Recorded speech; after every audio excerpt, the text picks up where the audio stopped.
Hello friend, बिस्मिल्लाहिर्रहमानिर्रहीम। अस्सलाम वालेकुम फ्रेंड। मैं जो आज बात करूंगा कि पीलिया कैसे हो जाता है और पीलिया होता क्या है, क्यों होता है, इसके लिए डिजीज के लिए डायग्नोज क्या होती, कैसे से पता करते हैं, पीलिया कब खतरनाक है, वह आज सारे बारे में बात करूंगा। फ्रेंड्स, सबसे पहले तो ये जान लें कि पीलिया होता क्या है। फ्रेंड, वीडियो को शुरू करने से पहले आप भाई लोगों से मेरा एक निवेदन है, एक इल्तजा है कि आप लोग मेरे यूट्यूब चैनल को सब्सक्राइब करें।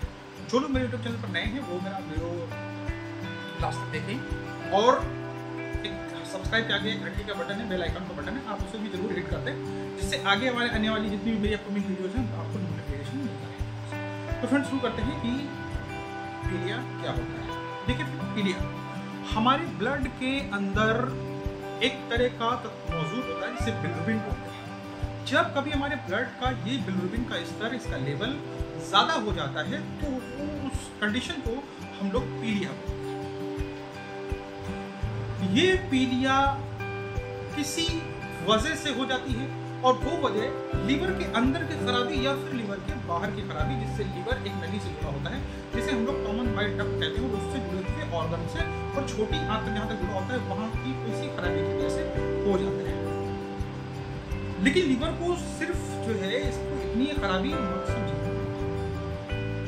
खासतौर पे ओल्डर एज में, क्योंकि ये चीज आपको कैंसर तक को बता सकती है, इसलिए उसमें देरी नहीं करनी होती है।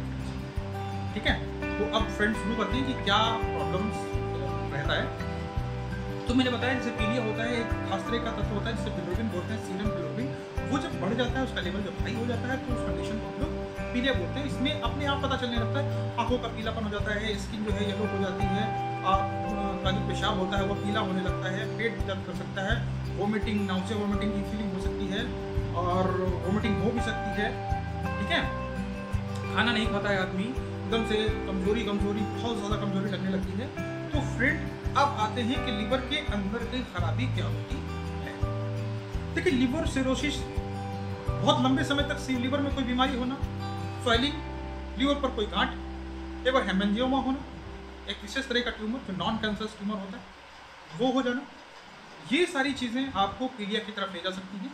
लीवर के बाहर की आपके कॉमन बाइल डक्ट में कोई पथरी आकर फंस जाए, कोई स्टोन आकर फंस जाए, गॉल ब्लैडर स्टोन निकल कर वहाँ पर आ जाए, या किसी तरीके से जो बिलिरुबिन है वो गॉल ब्लैडर स्टोन और लीवर से जाकर पैंक्रियाज से जाकर पूरा जो है छोटी आंत में बिलिरुबिन भेजने वाले रास्ते को ब्लॉक कर दे, या उसे जो है छोटा कर दे, या जा रहा है बहुत कम जा रहा है ये कर दे।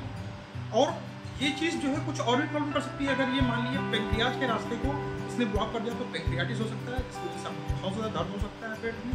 ये सारी चीज़ें जो हैं के अलावा आप मान के चलिए hepatitis A, hepatitis B, hepatitis C and hepatitis E, ये भी रिस्पॉन्सिबल होते हैं, जिनमें हेपेटाइटिस बी और सी सबसे खतरनाक होते हैं। और हेपेटाइटिस बी जो होता है वो कैंसर तक आपको ले जा सकता है, कैंसर की स्टेज तक आपको पहुंचा सकता है। तो पीलिया को आपको हल्के में बिल्कुल भी नहीं लेना है, खासतौर पर ओल्डर एज में। मैं फिर कह रहा हूँ, खासतौर पर बूढ़े लोगों में, क्योंकि ये कैंसर की निशानी होती है। और ये cancer, liver cancer, gall bladder cancer, CBD का कैंसर, आपके पैंक्रियाटिक कैंसर, आपके छोटी आंत का कैंसर, कहीं पर भी हो सकता है वो छोटी आंत का कैंसर जहाँ से आपकी सीबीडी और छोटी आंत जुड़ती है। ठीक है फ्रेंड, तो ये रही बात आपकी लीवर के बाहर की। लेकिन जो चीज़ खतरनाक है, अब से 10 साल पहले तक हेपेटाइटिस सी का कोई इलाज नहीं था, लेकिन अब हेपेटाइटिस सी का इलाज है, इसलिए आप लोग इलाज पर ध्यान दें। ठीक है फ्रेंड, तो हेपेटाइटिस सी के बारे में मैं आपको बता दिया। हेपेटाइटिस बी इन सब में सबसे खतरनाक है और हेपेटाइटिस बी को आप अनदेखा नहीं करते हैं। ठीक है, अब आते हैं डायग्नोस कैसे होता है। डायग्नोस के लिए आप जैसे ही ये सारे सिम्टम्स आपको दिख रहे हैं, आपको तुरंत डॉक्टर के पास जाना। डॉक्टर्स कुछ कॉमन सिंपल ब्लड की जांच करा सकते हैं, और भी जो समझ में आता है उस वक्त वो करा सकते हैं। वो ये देखते हैं कि आपका सीरम बिलिरुबिन कितना है, आपका SGOT कितना है। अगर आपका SGOT बढ़ा हुआ है, ठीक है, तो वो अपने हिसाब से देखते हैं। अगर आपकी SGPT नहीं बढ़ा हुआ है तो ये क्रॉनिक है, ये अपने हिसाब से तय करेंगे वो। ठीक है, एक्यूट है कि क्रॉनिक है। आपका USG एब्डोमेन करा सकते हैं, CT एब्डोमेन करा सकते हैं, जैसा उस वक्त की मांग होगी आपके डिजीज को लेकर वो सब करा सकते हैं।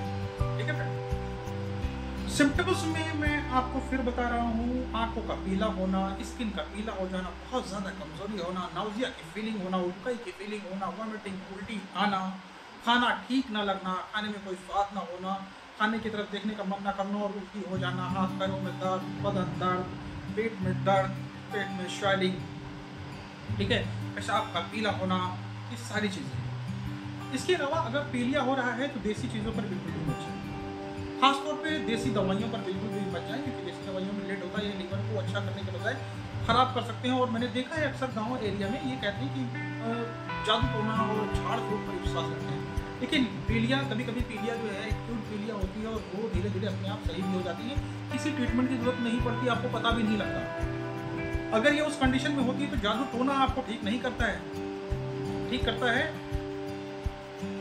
आपका शरीर खुद ही। लेकिन जब ये हद से ज़्यादा बढ़ जाता है तब आपकी बॉडी में बहुत ज़्यादा दिखने लगता है, लेकिन इसे झाड़ फूक से कोई लेन देना नहीं होता है, ठीक है, तो झाड़ फूक से आप बच कर।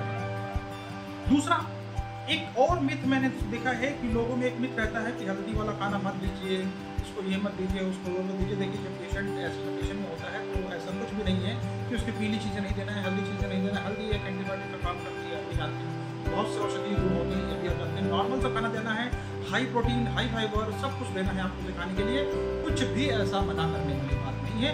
हाँ, आपको बहुत ऑयली और स्पाइसी चीज़ों से परहेज करना है, ठीक है, ये सारी चीज़ें नहीं देना है। लेकिन कॉमन आप उसको सब कुछ खिला सकते हैं, ठीक है, फलों का रस दे सकते हैं, सारी चीज़ दे सकते हैं।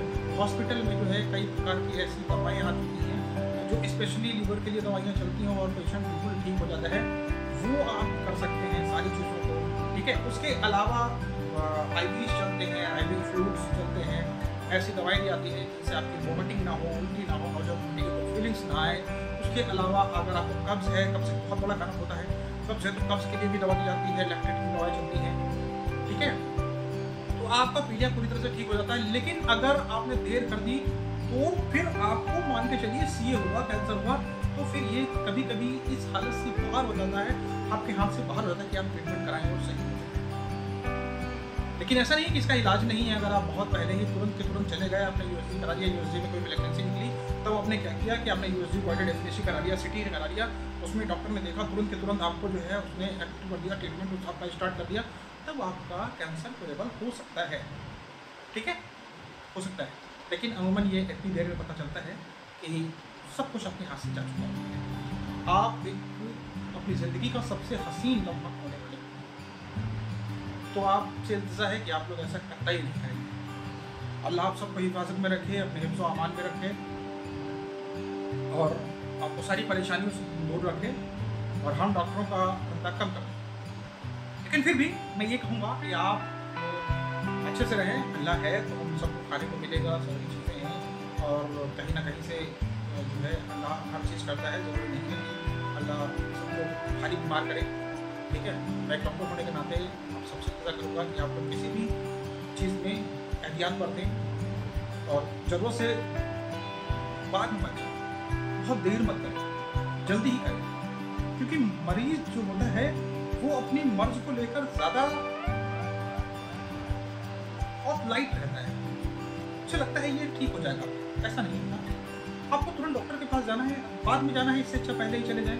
पहले जाएंगे तो हो सकता है आप बहुत हल्के में छूट जाएं और आपको ज़्यादा कुछ ना करना है। लेकिन जब ये मर्ज बढ़ जाती है तो हम लोगों के लिए बहुत दिक्कत हो जाती है, आपको सही करना है। तो आज इसी उम्मीद से कि अल्लाह सबको हिफ्ज़-ए-मान में रखेगा, फिट रखेगा, खुश रखेगा और आप लोगों का साथ हमें चाहिए ताकि एक टीम बनाने के लिए जिससे आपको मैं और जानकारी दे सकूँ और यूट्यूब से खास दरख्वास्त है कि हमारी वीडियो को ज़्यादातर लोगों तक पहुँचाएँ, जिससे लोगों को भी समझ में आए कि क्या करना है, क्या नहीं करना है, क्या उनके लिए अच्छा है और क्या अच्छा नहीं है। फ्रेंड, आज तक के इतना ही, अल्लाह हाफिज़, फिर मिलता हूँ किसी और वीडियो पे, किसी और चीज़ में। तब तक आपको ईश्वर, गॉड अच्छे से रखें।